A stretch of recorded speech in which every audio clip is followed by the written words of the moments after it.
morning, good afternoon, good evening, Jacket fans. My name is James Gage. I'm the new head football coach and assistant athletic director here at Alvin High School.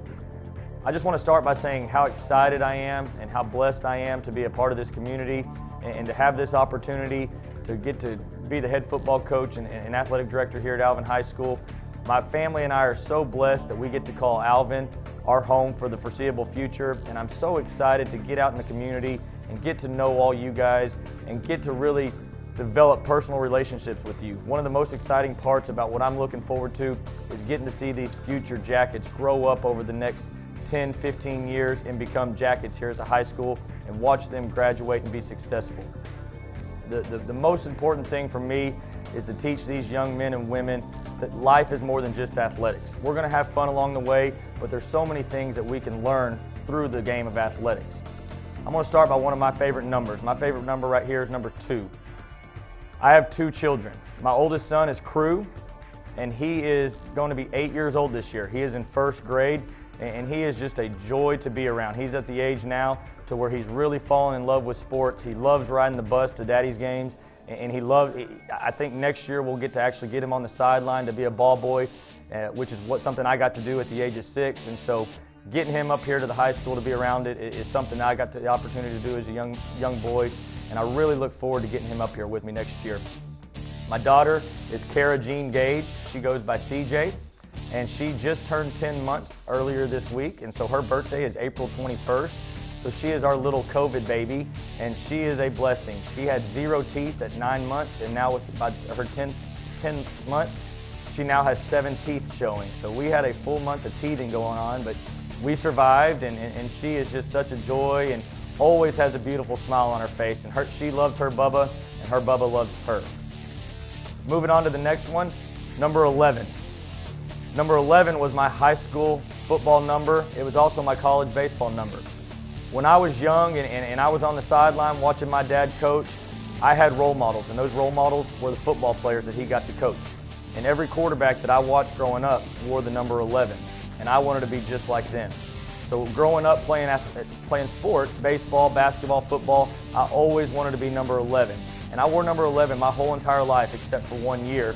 One of my best friends, who happened to be a year older than me, stole it from me. But my senior year, I got to get number 11 back, and then I wore 11 all through college. So 11 is a special number to me, and I hope that what we can develop here is that future Yellow Jackets that are 1st graders, 2nd graders, 3rd graders, when they come to games, they see their heroes out there on the field, and maybe they develop that relationship to where they want to be just like one of our Jackets up here at the high school. My next number is 28. I have 2 older sisters. My oldest sister was born in 1981. My other sister, Jessica, and my other sister, Julie, was born in 1985. So I am the baby of the family. My oldest sister, Jessica, was diagnosed with brain cancer when she was 26 years old. And unfortunately, she battled for over 2 years and unfortunately lost her life to cancer. But she was able to move on to heaven, and she watches over us every single day. And not a day goes by where I don't think of her, and not a day goes by to where I'm not proud of everything she taught me.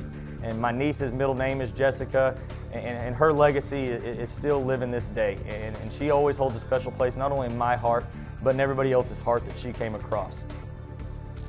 The next number is 31. My wife and I are both coaches. I'm a football coach. She's the head softball coach over at Ridge Point in Fort Bend. And so as 2 coaches, I'm extremely busy in the fall, she's extremely busy in the spring. And so when I proposed to her and we started talking about getting married, there was only 2 options, summer or the winter time. And we decided we didn't want to wait a full year and a half. Let's go ahead and get married over Christmas break. Well, we started looking at the calendar, and the only day that seemed logical was New Year's Eve. So that's where the 31 comes in. So my wife and I were married on New Year's Eve 2016, and this year will be our 5th anniversary. And what a special night that was to have all our friends and family to bring in a new year together, and it's a night we'll never forget. And of course, I looked great that night, but my wife was the most beautiful thing I'd ever seen. And so again, 31 is a special number for us. And then my last number is the number 0. And this one is one of the more challenging numbers for me. At my old school, we won 4 games my first year, we won 5 games my second year, we won 6 games my third year. And going into my 4th year, I thought we had a chance to take that next step and get to 7, 8, 9 wins. In the first game of the year, my starting quarterback tore his ACL in the first quarter. My backup quarterback then broke his collarbone 2 plays later. So from the first quarter of the first game of the year, we were already on our third string quarterback. I happened to be at a 3A school, and if you know anything about small school, we only had about 22 kids on varsity, so we were shorthanded right off the bat. The number 0 represents how many wins we ended up having that year. And even though we weren't successful in the win column, that was probably my most successful year as a coach. I learned more about how to handle adversity and how to face adversity head on and continue to move forward. And those seniors that are in the picture right there with me are some of the most special people to me, because I had them as incoming freshmen my first year as head coach, and I got to watch them graduate. And even though we didn't win any games that year, I feel like I was able to talk to those kids and give them life lessons to help them through future adversities. And as a head football coach, one of my favorite things that I get to do is I get to speak to our kids every single day. I get the opportunity to stand up in front of these young men and present life lessons to them.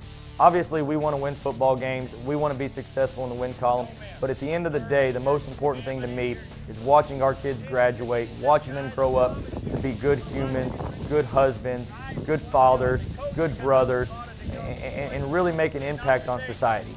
In this day and age, we need good people, and I'm so blessed that I'm in the opportunity to be in front of them every single day and teach them life lessons that hopefully sink in and that they're able to take with them for the rest of their life.